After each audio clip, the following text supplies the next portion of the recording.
Hello समजा मित्रांनो growth partners व्हिडिओमध्ये तुमचं स्वागत आहे. ह्या व्हिडिओमध्ये आपण टॅलीचं बिल साईज कसं चेंज करायचं आहे म्हणून बघू. मी टॅली ओपन करते. ओपन केल्यावर डिस्प्ले मोर रिपोर्ट्स,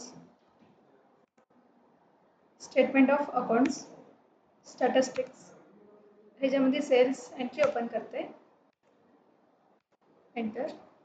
तुम्ही इथं बघू शकता प्रिंट म्हणून एक ऑप्शन आहे. Just click print current. तुम्हाला इथे दिसते पेपर साईज लेटर म्हणून आहे 8.50 प्रीमियम बघू शकता. 0 to 21 आहे. आपण हे बॅग घेऊन इथे एक ऑप्शन आहे कॉन्फिगर, त्याच्यावर क्लिक केलं तर जस्ट प्रिंट म्हणून टाईप करते. Printer select. इथे बघू शकता मायक्रोसॉफ्ट एक्सपीएस डॉक्युमेंट रायटर, ह्याच्यावर मी एंटर करते. एंटर केल्यावर इथे एक ऑप्शन आहे ॲडव्हान्स्ड. इथं लेटर म्हणून एक जस्ट एरो मार्क आहे, याच्यावर क्लिक केलं म्हणजे A5 साईज.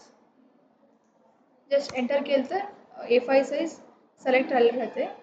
मी हे ओके करते. ओके. जस्ट कंट्रोल A करून सिलेक्ट करते. आता बघू शकता आपण प्रिव्ह्यूमध्ये काय आहे म्हणून. इथं पण बघू शकता पेपर साईज A5 म्हणून आहे. ए प्रिव्ह्यू तुम्ही बघू शकता A5 साईजवर इनवाइस आपल्याला दिसते 1 to 14. असं आपण टॅलीमध्ये बिलचं पेपर साईज पण आपण चेंज करू शकतो टॅलीमध्ये. तुम्हाला आणि काही तर दुसरं कॉन्फिगर पाहिजे म्हणजे तुम्ही सेम ॲज इट इज कॉन्फिगरमध्ये जाऊन चेंजेस करू शकता. तुम्ही एकदा सेटअप केलं म्हणजे पुन्हा हे ऑटोमॅटिक A5 साईज तुम्हाला इनवाइस साईज येते. असं तुम्ही इनवाइस सेटअप करू शकता साईजेस. थँक्यू.